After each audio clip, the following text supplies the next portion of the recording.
Hablamos de las camas de terapia intensiva, ¿no? Que están al límite en nuestro país. Recién veíamos los números, la cantidad de contagiados en las últimas 24 horas y, como siempre decimos, los fines de semana, número que disminuye. Claro, los casos, ¿no? Pero se sabe que hasta que eso se vea reflejado en una terapia intensiva lleva tiempo y hay mucho cansancio. Bueno, vamos a preguntar justamente a Alejandro Sayed, que es el director del Hospital Eva Perón de San Martín. Buen día, doctor. Ante todo, gracias por su tiempo, que sabemos que es escaso, ¿no? Hola, buen día, ¿cómo están? Muchas gracias por esto. A veces cuando hablamos de casos, siempre decimos lo mismo, ¿no? Detrás de cada caso, ni hablar de cada muerte, hay una persona. Lo mismo cuando hablamos del porcentaje de camas ocupadas en terapia intensiva, que a veces nos da una falsa sensación de tranquilidad cuando vemos que está en un 78%. Decimos, queda un 22%, estamos bien. Ustedes que viven todos los días esta cuestión, ¿qué nos pueden decir al respecto? Bueno, no, digamos que a partir de un 70% ya el sistema está en una gran tensión. Sin embargo, en muchos de los hospitales del conurbano bonaerense estamos en un 90-95% permanentemente de ocupación.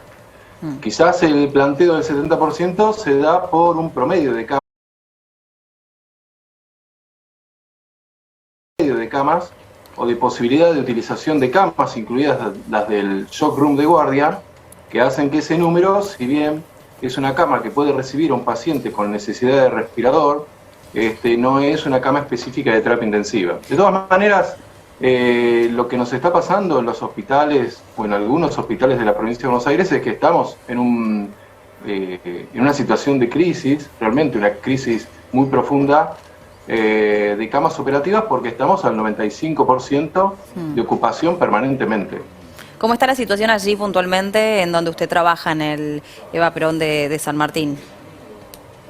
Bueno, en el Hospital Eva Perón, como les decía, de San Martín estamos con una ocupación casi plena. Y en lo que respecta puntualmente a las edades, eso también le quería preguntar, de la ocupación de camas.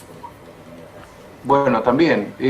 La ocupación es casi plena, digamos un 95%, lo que, si bien nosotros tenemos la posibilidad de absorción de pacientes, de ambulancias, a veces con pedidos desesperados, de pacientes que están con respiradores arriba de las ambulancias, el sistema está críticamente tensado.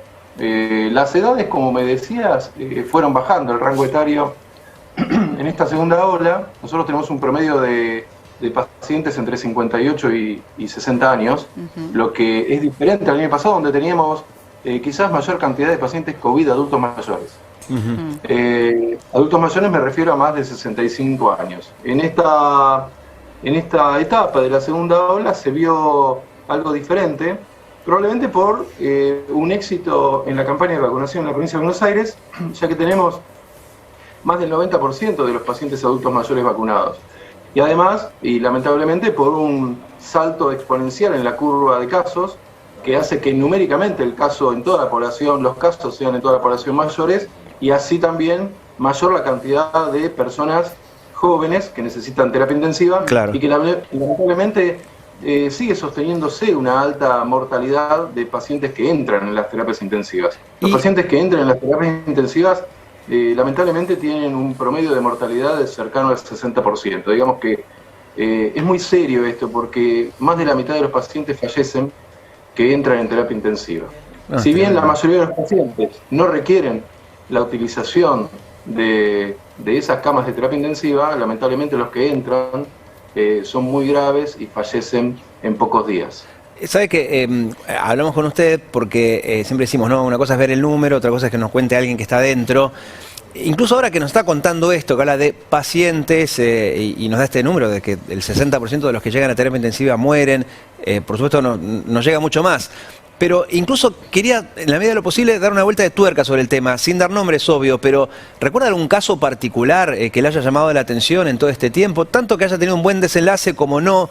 No sé si ya tuvieron que en algún momento elegir el famoso dilema de la última cama, o alguna persona que haya estado mucho tiempo en una ambulancia. O sea, casos concretos, ¿no? Que quizás hacen que nos llegue más a nosotros y a quienes nos ven.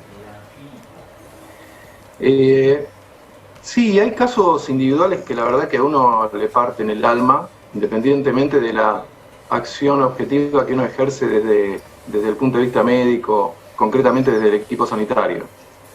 Todos los días, muy temprano, nosotros tenemos que hacer una valoración muy inteligente y selectiva de la cantidad de camas que tenemos en un tablero de camas, donde evaluamos específicamente la demanda, la presión de demanda que tenemos de esas camas, cómo podemos descargarla al sistema, porque esto no es un hospital, es un sistema de salud, un sistema de red sanitaria, lo que nos permite esa descarga y esas derivaciones para que cada paciente tenga su posibilidad de respirador. Hasta ahora no tuvimos ese dilema ético de tener que decidir qué paciente tiene o no tiene la posibilidad de oxígeno y de respirador, porque justamente es muy efectiva esa red de hospitales o esa red de derivación, aunque a veces toque un poco lejos la derivación a una cama de terapia intensiva. Doctor, cuando... sin embargo, digo por ahora porque perdón. lamentablemente el número de casos es tan alto, y si bien en estas últimos días la curva parece estar estableciéndose en una alta meseta, la tensión que se genera en los equipos de salud y el desgaste del equipo de salud hace que la variable ahora empiece a ser no solo el número creciente o estable de casos, sino la posibilidad de que el equipo de salud pueda seguir sosteniendo ese estrés. Este último mes o mes y medio, la verdad es que todo el equipo trabajó en un alto nivel de estrés, con mucha cantidad de horas de sobrecarga y mucho estrés psicológico y exposición a nuevos contagios.